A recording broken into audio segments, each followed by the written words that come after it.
এমন কোনো কথা বলবা না যে কথার দায়িত্ব নিতে পারবা না।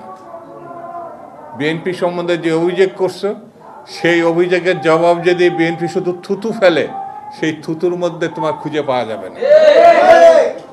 সেই জন্য আমি বলবো হিসাব করে কথা বলা, হিসাব করে চলা আর গণতান্ত্রিক রীতিনীতি মানা। এটি যদি ব্যর্থ হও তাহলে ফ্যাসিস্টদের তুমি একজন হিসাবে নিজেকে চিহ্নিত করো। এই ধরনের প্রতিহিংসামূলক দৃষ্টিভঙ্গি নিয়ে রাজনীতি করা ঠিক হবে না। সরকার কি সেই লাইনে যাচ্ছে কিনা এখন চিন্তার বিষয়।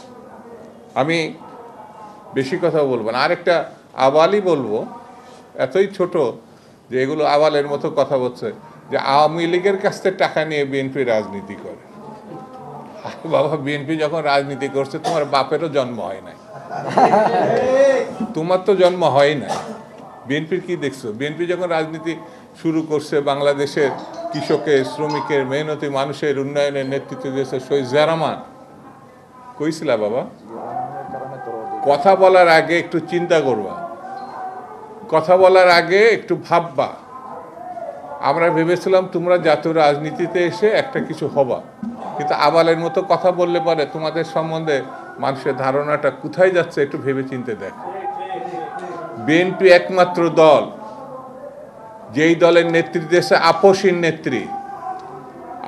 নেত্রী যার মৃত্যু হতে পারত, 6 বছর জেলের মধ্যে সাজা খাটছে। তুমি কইছিলা বাবধন বিএনপির বলো যে আওয়ামী লীগের টাকা দিয়ে রাজনীতি করছে?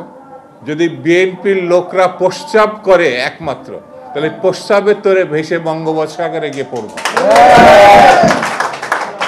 সবদিকে যেমন শাসনকালে প্রতিহিংসার রাজনীতি, এখনো আমরা সেই প্রতিহিংসার রাজনীতি দেখছি।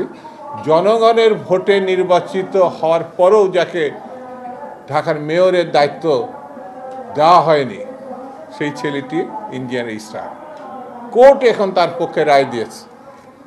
এখন সম্পূর্ণ প্রতিহিংসা বশত দেখবেন এর ব্যাকগ্রাউন্ড মধ্যে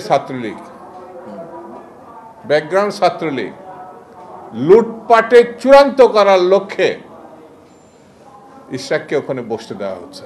কিছুর একটা সীমা থাকতে হবে।